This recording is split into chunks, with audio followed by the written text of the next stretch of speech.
So welcome to this week's Southwest Riverside County Economic Development ECONversations Podcast.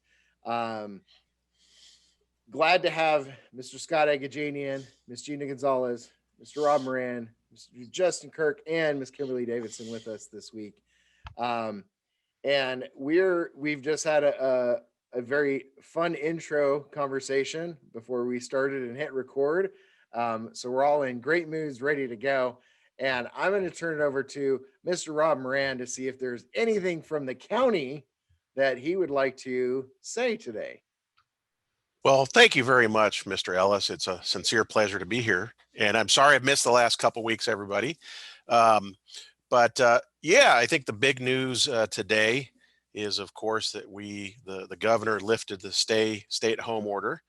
And now we're going back to the purple tier system, or not the purple tier system, but the tiered system with the different colors. And of course, we're in the purple tier, which is still the most restrictive. And I think most counties in California are there. But what that does is it allows a couple of the big things, big changes from the last month and a half, is that it allows restaurants to open with outdoor dining, and of course continued takeout and delivery, and nail salons and a couple other barbershops and hair salons and so forth to reopen, which I know that is something we all want. And I know there's some other parameters in there as well, but I think that gets us back into that system. And hopefully we can, as case numbers start to improve, we can move up through that tier system and more vaccines get rolled out. And, I think we're all hoping there's a big bright light at the end of the tunnel here in the not too distant future. And we know it's going to take time and it's not going to happen overnight, but I think that's the big news of the day today. And that is something that the state of California has done. And as you know, the county is operating under the state requirements and guidelines. Those are not our rules, but we certainly communicate the information through our public health department and economic development and so forth. So that, I think that's the big news of the day, is we're getting out of the stay home order. Yep, that was good news. And you bring up one point that I'll just clarify, so that if we have community members who are, listening into this, is because this was a conversation that came up quite a bit in Murrieta this past week, was the idea that, that Riverside County is going along with the same exact guidance that the state is. So whatever the state is, the county's kind of mirroring that. And every city has to abide by that at the minimum. They can be stricter, but they can't be any less restrictive than that, regardless of what may happen within a city. But that's the benchmark of where they have to be at the minimum, but can be stricter, but can't be any less restrictive. I think that's important for everyone to know, because sometimes there's confusion over, if a certain city kind of goes one way or another, that they think, oh, well, we don't have to abide by the state or the county because our city feels differently.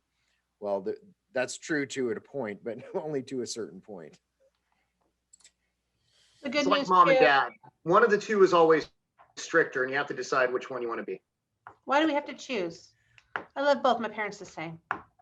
Yeah, but one of them is usually more harsh in their punishments and stricter in their setting down of the rules and laws. that a man So do as a child. obviously we know in the Agajanian house who is the less strict of the two. Oh, I Right? am horrendous.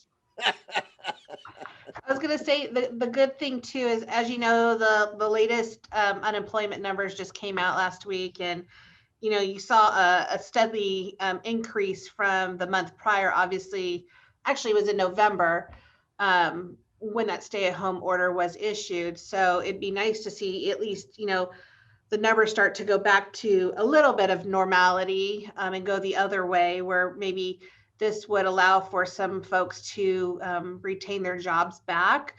For those that were for those that were in the service industry, ultimately.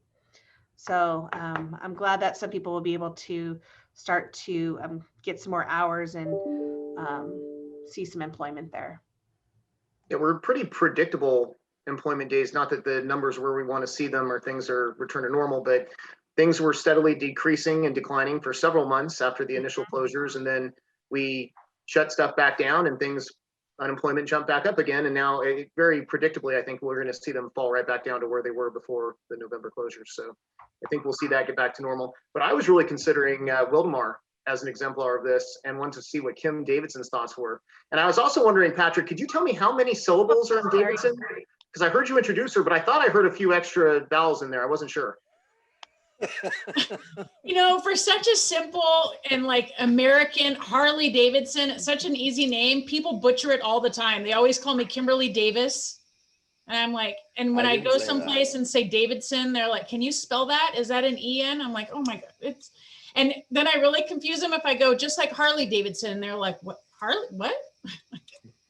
Oh man, I thought it was going to be easier. But anyway, funny you bring that up about employment, because actually the city of Wildomar has quite a few job openings. So go, anybody that's out there listening, go onto our website and go under the job openings tab, because we are hiring, I think, I don't want to misspeak, but I think we have 3 or 4 current openings right now that are like assistant engineer, and I don't know all of them off the top of my head, but we are hiring, and that's really good news for us because Wildomar is not very old, and we don't have a ton of staff, full-time staff yet at City Hall. A lot of consultants, but we're slowly making the move over to more full-time staff. So that's kind of big news for us. So it's very exciting. We're doing our part to lower the unemployment numbers.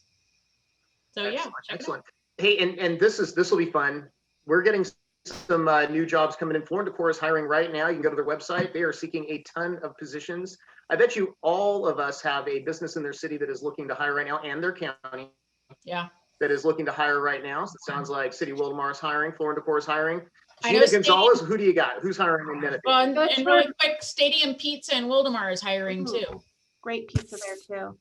I was going to say, if you go to menifeebusiness.com, we actually have a jobs link. You can click it under our Menifee Forward tab, and we actually will list. I just shot Joel a text right now and said, Wildomar has jobs you can list on there.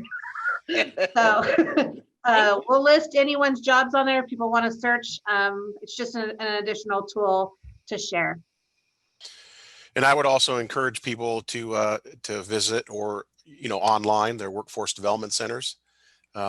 They have staff and team members that work with private businesses that are hiring.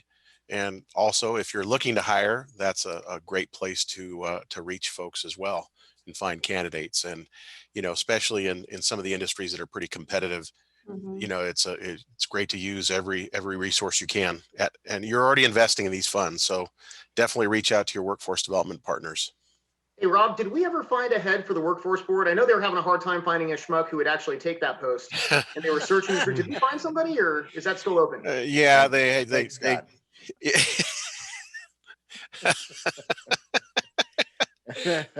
our very own. Everyone took a step back in line, and I just illustrious host. Yes, Mr. Patrick Justin, Ellis, Mr. Chair. He's going to be a great chair this year. Thank you. Justin, any companies in the city of Lake Elsinore that are looking for staff during these difficult times? We have a number of retail establishments opening right now that are looking to hire. Miguel's Jr. Is about a month away from opening and is starting their hiring, as is Walmart is beginning to start their hiring process for the new Super Walmart. They haven't provided a closure date for the second store, so there's going to be some overlap. And then Full Spectrum Bottling in our industrial areas are looking to hire a third swing shift because they've picked up a number of hand sanitizing contracts. So they're running 3 full shifts a day. Nice. And Miguel Juniors get the chicken burrito enchilada style. It is awesome. All right, Patrick Ellis, back to you. And they have good French fries too. Yeah. And good friends.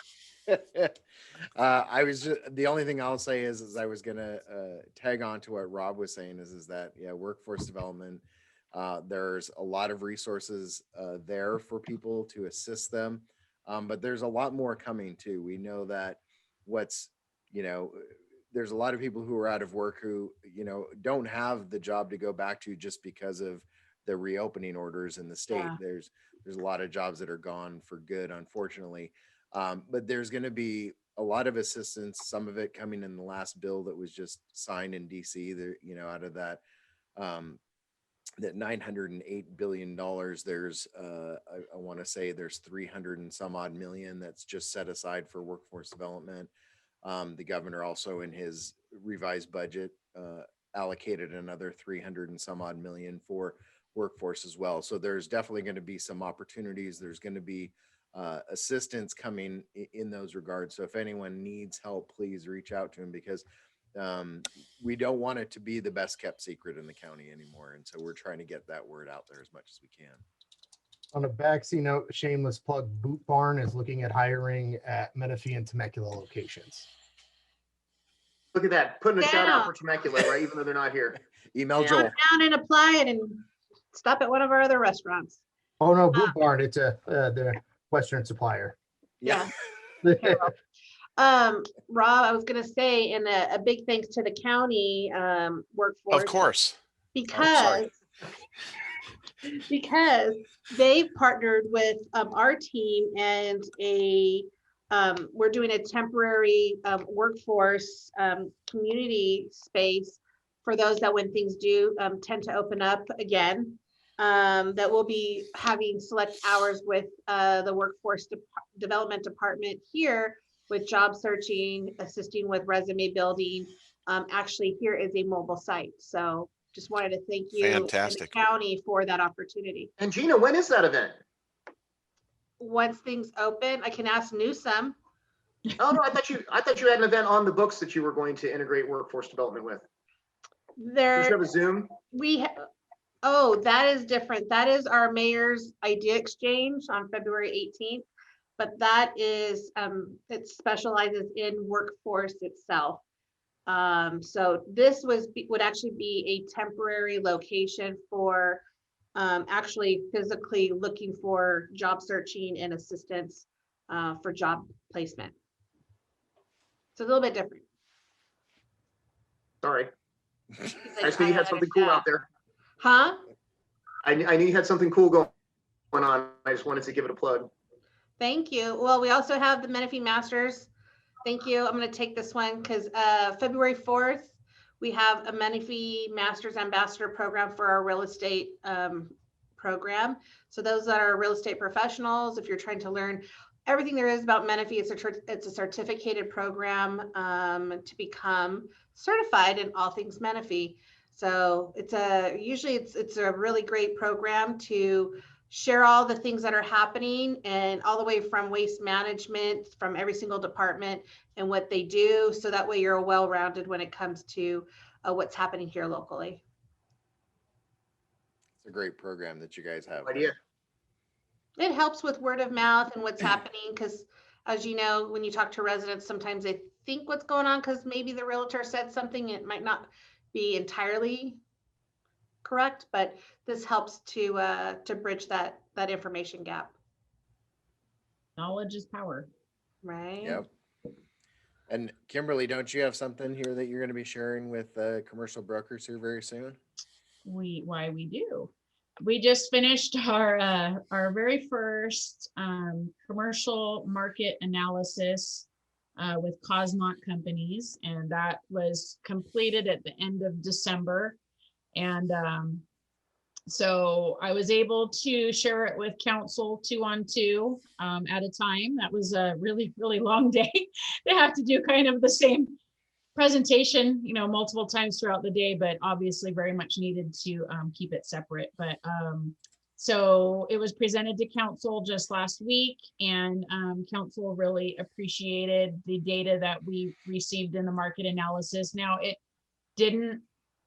there was no big aha moment. There was nothing that we were shocked by. It was information that we'd pretty much been saying all along, but now we have the data to back it up. So it's probably best that we weren't shocked by anything in there. It was all what we already intuitively knew, or maybe knew from doing our own research, but we needed third-party data backup so that we had credible, data. So we have that now, and it's really going to help us form. It comes at a great time because we're looking at possibly doing a general plan update either maybe this year or next year. I don't know that a date has been determined yet, but we need to update our general plan and making some zoning changes throughout the city, and just kind of when we inherited, or when we became a city, we inherited some zoning stuff from the county that didn't necessarily correlate with what our general plan says. So there's some areas where we need to just clean some things up and just make them match up. But that's really exciting, and we look forward to really looking at our general plan and really working with some developers to utilize our vacant commercial land to plan for some retail and commercial of the future. So Rob did that to you too, huh? Because I think we've had some challenges. I'm pretty sure it was all Rob. That's what I heard. Rob Moran. You're welcome.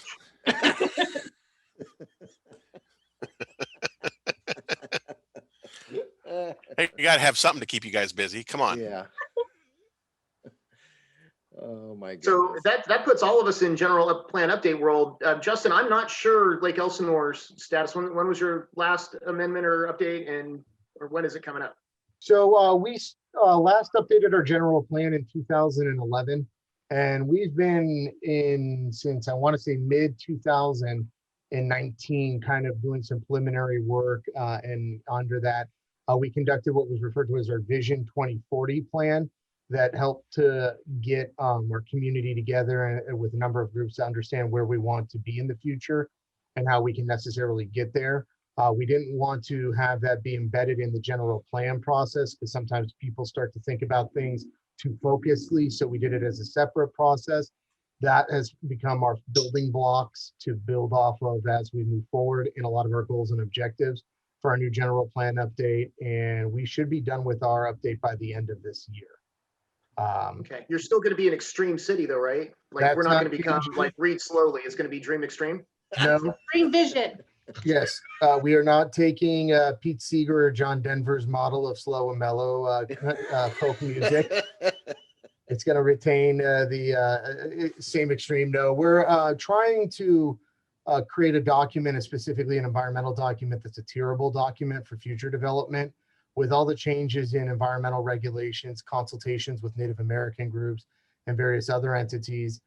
Having a document that you can tier off of so you don't have to restart that CEQA process is really where we're seeing value to kind of jumpstart the entitlement process and get shovels in the ground.